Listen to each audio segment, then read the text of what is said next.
एक पक्षी था,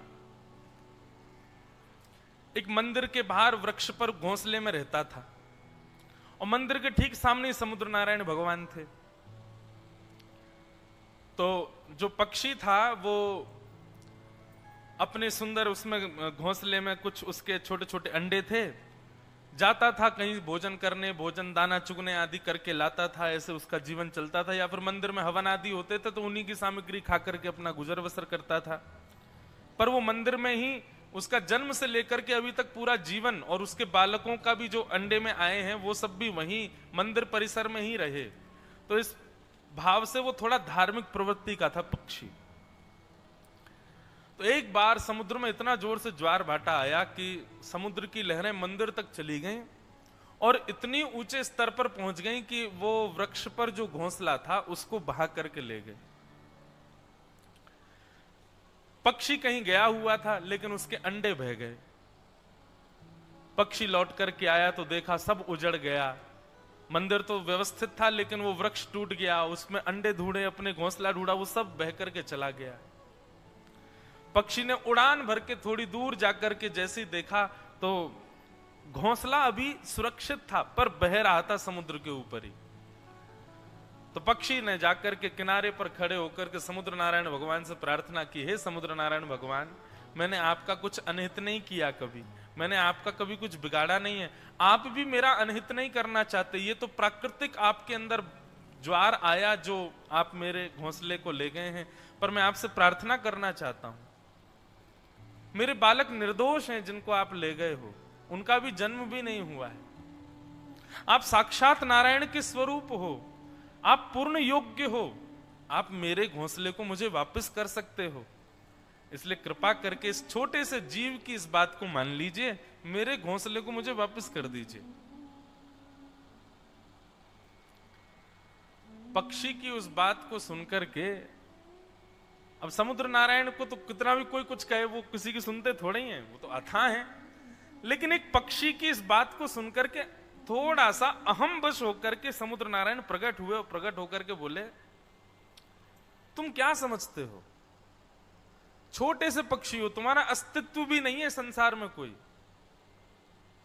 पृथ्वी पर जितना भूमंडल है ना, उससे कई गुना ज्यादा मेरा स्तर है पृथ्वी पर। यदि मैं एक श्वास भर लूं तो पूरी पृथ्वी पर छा सकता हूं। मैं तुमसे केवल यह पूछने आया हूं, तुमने किस विश्वास से मुझसे यह बात कह दी कि मैं घोंसले वापस कर दूं? तुम हो कौन? अरे देवताओं को भी डुबाने की सामर्थ्य मेरे अंदर है, तुम छोटे से पक्षी हो और कह रहे हो मेरा घोंसला दे दो।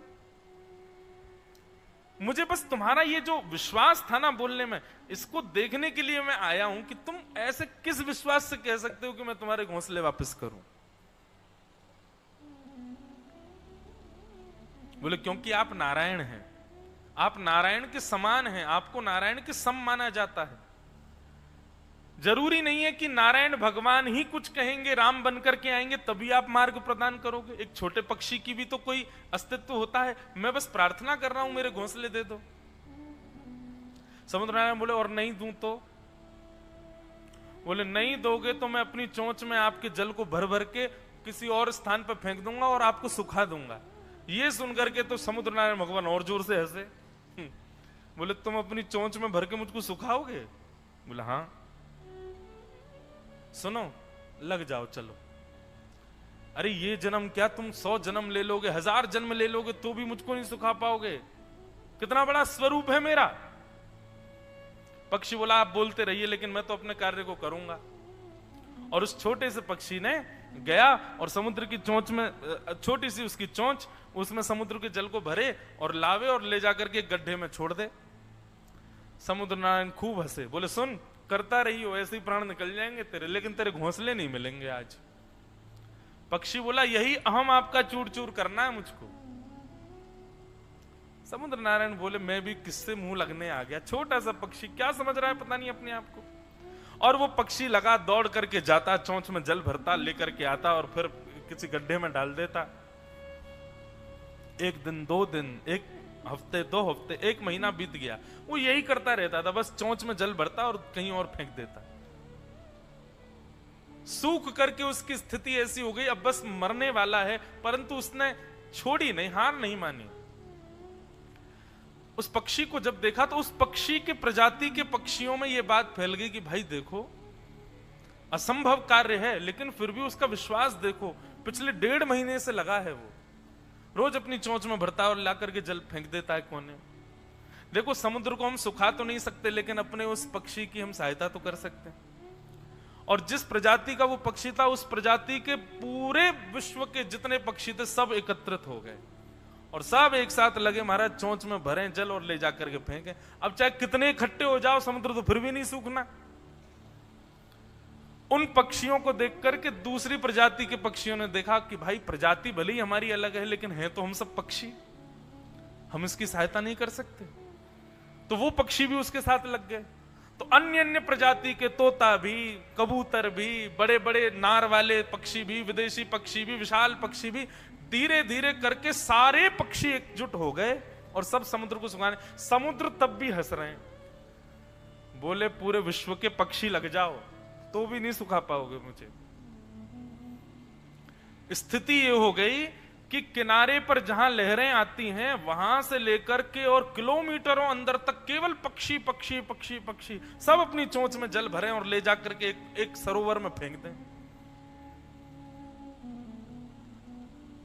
समुद्र को सुखाने की सामर्थ्य किसी में नहीं है, परंतु जब इतनी बड़ी प्रलय, इतना बड़ा प्रकल्प कहीं चल रहा था, नारद जी महाराज ऊपर विचरण कर रहे थे, तभी नारद जी ने आकाश से देखा, बोले इतने पक्षी ये सब कर क्या रहे हैं, पूरे विश्व भर में पक्षी है ही नहीं, बस एक ही जगह सारे पक्षी आ गए। नीचे जाकर के देखा तो सारे पक्षी चोंच में भर भर के समुद्र जल फेंक रहे हैं। बोले ये क्या कर रहे हैं, ये क्या पागलपन है, समुद्र को कहां मुंह में भर भर के कहां ले जा रहे हैं। किसी एक से पूछा तो उसने पूरा वृत्तांत बताया। बोले हमारे एक छोटे पक्षी ने संकल्प लिया है कि वो समुद्र के अहंकार को दूर करेगा।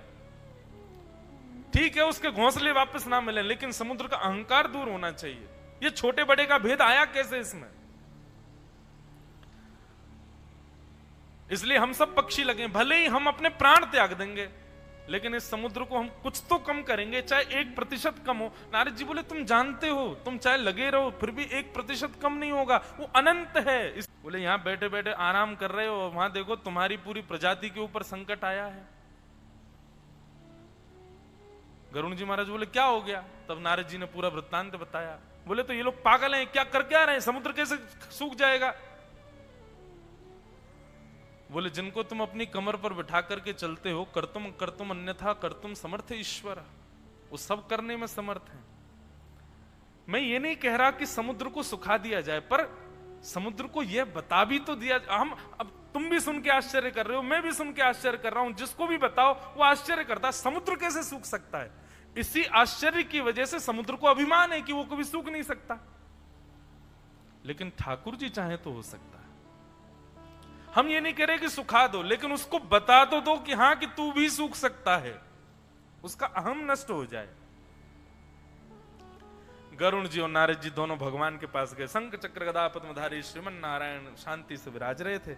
नारद जी ने जाकर के पूरा बात बताई और कहा भगवान, हम ये नहीं कह रहे कि आप समुद्र को सुखा दीजिए, पर अपने किसी भाव से उसको एक संकेत तो दीजिए कि उसको ये अहंकार ना रहे कभी कि वो सूख नहीं सकता। भगवान बोले ठीक है, आप दोनों की बात उचित है, और एक पक्षी की लगन, इन सब पक्षियों की लगन और इनका कर्तव्य देख करके मेरा भी मन हो रहा है कि मैं कुछ तो करूं। नारद जी बोले निश्चित करो भगवान, हम देखना चाह रहे हैं, समुद्र का भी तो मान मर्दन हो। भगवान बोले रुको।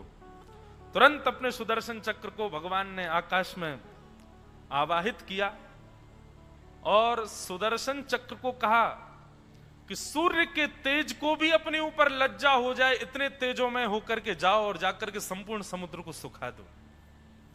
महाराज, एक सूर्य का तेज हम सहन नहीं कर सकते, ऐसे करोड़ों सूर्यों का तेज एक सुदर्शन चक्र में प्रकट हो गया। और वह सुदर्शन चक्र अपनी द्रुत गति से वैकुंठ लोक से निकल करके आया और जैसे ही भूमि की ओर आने लगा, भूमि के स्तर पर जैसे ही प्रवेश किया, एक तो उनके घूमने का वेग और ऊपर से उनसे निकलने वाली उष्णता, 100 वर्षों में जितना समुद्र भाप बनकर के उठता उतना प्रति सेकंड में बनकर के उड़ने लगा आकाश में। और देखते ही देखते ही किनारों से समुद्र की लहरें भीतर आने लगी, समटने लगा, समुद्र पूरा सूखने लगा, बंचर जीव मरने लगे, उष्णता के कारण पूरा पानी धधकने लगा और देखते ही देखते समुद्र नष्ट की ओर जाने लगा। जैसे ही समुद्र का यह भाव हुआ, बस चंद सेकंडों में समुद्र आधे से ज्यादा सूख गया। एक आध मिनट और सुदर्शन जी चलते रहे तो खत्म ही हो जाएगा। इतने में ही समुद्र नारायण प्रकट हो गए और प्रकट होकर के सुदर्शन जी के आगे हाथ जोड़ा, बोले भगवान क्या कर रहे हो, मैं नष्ट हो जाऊंगा, खत्म हो जाऊंगा, पृथ्वी पर प्रलय आ जाएगा। भगवान प्रकट हो गए और प्रकट होकर के कहा, कभी भी ये अभिमान मत करना कि तुमको कोई सुखा नहीं सकता। उन पक्षियों के कर्तव्य से प्रसन्न होकर के, अपने कर्म में लगे रहने से प्रसन्न होकर के मैंने ही सुदर्शन जी को आज्ञा दी थी कि जाओ जाकर के समुद्र को सुखा दीजिए। इसलिए हे समुद्र, कभी अपने ऊपर अहम मत करना कि तुमको कोई सुखा नहीं सकता है। ये सुदर्शन चक्र नित्य ध्यान रखेंगे कि जिस दिन तुमको अहंकार हो उसी दिन ये आक्रमण कर दें। और सुनो, वो पक्षी जिसके घोंसले को तुम ले आए थे, बोले भगवान आप कैसी बात कर रहे हैं, मेरे ज्वार भाटा में ना जाने कितनी वस्तुएं आती हैं, मैं सबको वापस कराने थोड़े। बोले सबको मत करो, पर अब उस पक्षी को जरूर वापस करो, ये मेरी इच्छा है। और समुद्र समतल हो गया। समुद्र नारायण भगवान उस पक्षी के घोंसले को लेकर के साक्षात प्रकट हुए और प्रकट होकर के उस पक्षी के सन्मुख जाकर के रख दिया। बोले आप जीते, मैं हार गया भगवान। आपकी कर्तव्य निष्ठता और आपका विश्वास अपने कर्म के प्रति, उससे ठाकुर जी प्रसन्न हो गए और ठाकुर जी ने मेरे स्तर को ही कम कर दिया। तो इस प्रकार एक कथा आती है। ये कथा अपने कर्तव्य और अपने विश्वास को कभी ना डगमगाने की प्रेरणा देने वाली कथा है। ठाकुर जी ये विचार नहीं करते कि कोई व्यक्ति श्रेष्ठ बन गया है अब वो श्रेष्ठ ही बना रहे, नहीं। ठाकुर जी ये देखते हैं कि श्रेष्ठ बनने के बाद भी अपने कर्तव्यों से विहीन तो नहीं हो रहा।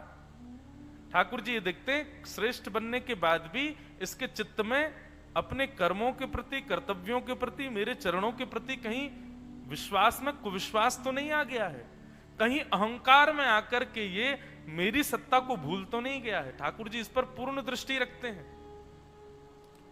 इसलिए भैया संसार में कुछ भी बन जाओ, पर सदैव याद रखना एक दिन थोड़े तो फिसलोगे, और ये फिसलना सबके जीवन में होता है। ये भी निश्चित रखिए, याद रखिए और गांठ बांध लीजिए जीवन में। सब कुछ अच्छा रहेगा जीवन भर, ऐसा नहीं हो सकता, कदापि नहीं हो सकता, और इस भूमि पर तो बिल्कुल नहीं हो सकता। कुछ ना कुछ आपके जीवन में आपत्ति, विपत्ति, संकट बने रहेंगे। इसलिए सबके लिए तैयार रहो, अहम शून्य होकर के रहो, भगवत चरणार विंदों में अटूट विश्वास रखो, क्योंकि अहंकारी और भगवत चरणार विंदों से कुविश्वास करने वाले के जीवन में तो ठाकुर जी संकट भेजते हैं फिर। इसलिए अहम शून्य हो जाओ और सदैव तैयार रहो किसी भी प्रकार की परिस्थिति को सामना के लिए। कोई बहुत छोटा है तो वह चिंता ना करे कि ठाकुर जी उसको देखते नहीं हैं। इस पक्षी की तरह ठाकुर जी आपकी भी सहायता कर सकते हैं। और कोई बहुत विशाल समुद्र की तरह है तो वो इस अहंकार में ना रहे कि मैं कभी नष्ट नहीं हो सकता। ठाकुर जी की एक भ्रकुटी टेढ़ी नहीं हुई कि सब नष्ट हो जाएगा। रात रात में करोड़पति खाकपति हो जाते हैं। इसलिए भैया हमारा कोई अस्तित्व नहीं है और इस संसार में किसी का कोई अस्तित्व नहीं है। समुद्र से लेकर के आकाश के सूर्य तक अस्तित्व केवल और केवल ठाकुर जी का है। इसलिए सदा उन्हीं के रहो, उन्हीं के होके रहो। मैं कुछ हूं ऐसा कभी चित्त में मत लाओ। बताओ, एक उत्तर ने पूरी कथा आधे घंटे की कहलवा दी हमसे। तो समुद्र कभी सूखता नहीं। हाँ, तो आपने